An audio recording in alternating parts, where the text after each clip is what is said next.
became President of the United States in January 1961, many Americans thought that the United States was losing the space race with the Soviet Union. The Soviets had launched the first artificial satellite, Sputnik 1, almost 4 years earlier. In John F. Kennedy's September 12, 1962 speech, he explains the decision to go to the moon. He says, "We choose to go to the moon in this decade and do other things, not because they are easy, but because they are hard. Because that goal will serve to organize and measure the best of our engineers and skills. Because that challenge is one we're willing to accept, and one we're unwilling to postpone, and one we intended to win, and the others too." Due to the increase in national attention and resources, the need for many more employees at NASA became evident. NACA, National Advisory Committee for Aeronautics, which was later known as NASA, was looking for many new people. Those that were educated were usually secretaries or teachers and making much less than the average male. NASA was willing to hire women, including African American women. This opened the door for the three women we will discuss today. Dorothy J. Vaughan was the first African-American female supervisor at NACA. She advised to become an experiment in digital computers and their application for NASA programs. Dorothy was born in Kansas City, Missouri, but when she was young, they moved to Morgantown, West Virginia.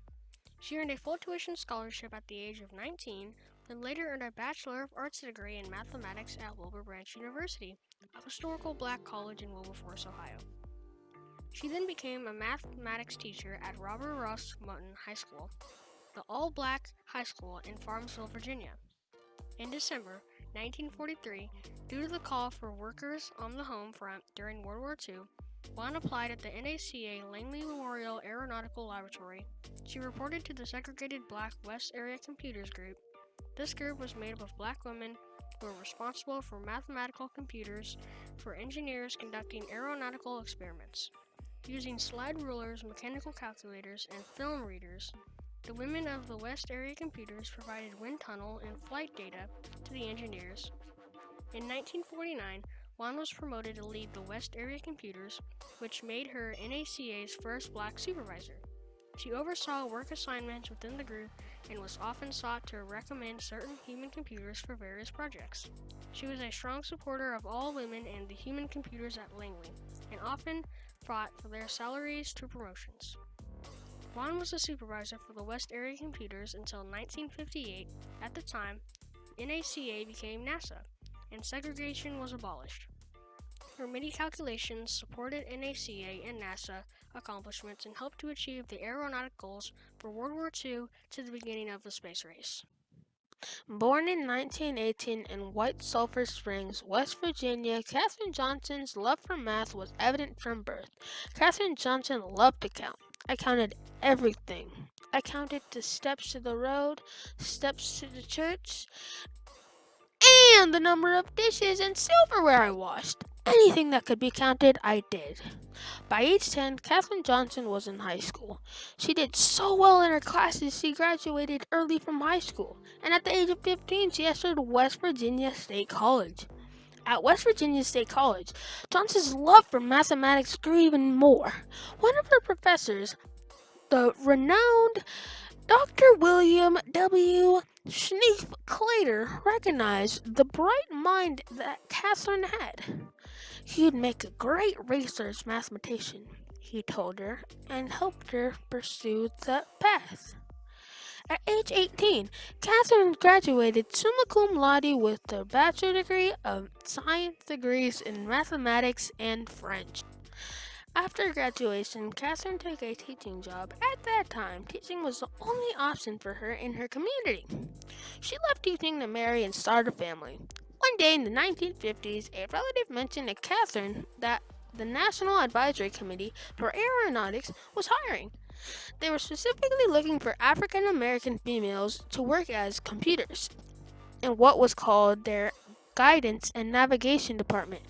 Katherine immediately applied for the job. By the Next year, Catherine had applied again and was hired and worked under the direction of Dorothy Vaughan. Catherine began her work in agency in 1853. She started as one of the women who worked on problems assigned by the engineers in their guidance and control branch. She always would ask a lot of questions about how and why of various projects, and she began to stand out. None of the other women had done that before. She was told that women did not attend to the meetings or briefings on the projects she was working on. She asked if it was illegal, and of course the answer was no. She started attending those meetings. Known as a leader, and the men started asking her advice more and more.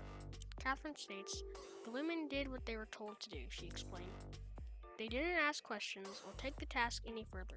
I asked questions. I wanted to know why. They got used to me asking questions and being the only woman there." In 1962, after President Kennedy's speech and desire to send a man to the moon, Catherine became part of a team to work on that mission. She worked on calculating the trajectory for Alan Shepard's 1961 mission, which was an early step in trying to get a man on the moon. She later would calculate trajectory for John Glenn's famous orbit around the Earth 3 times in Friendship 7.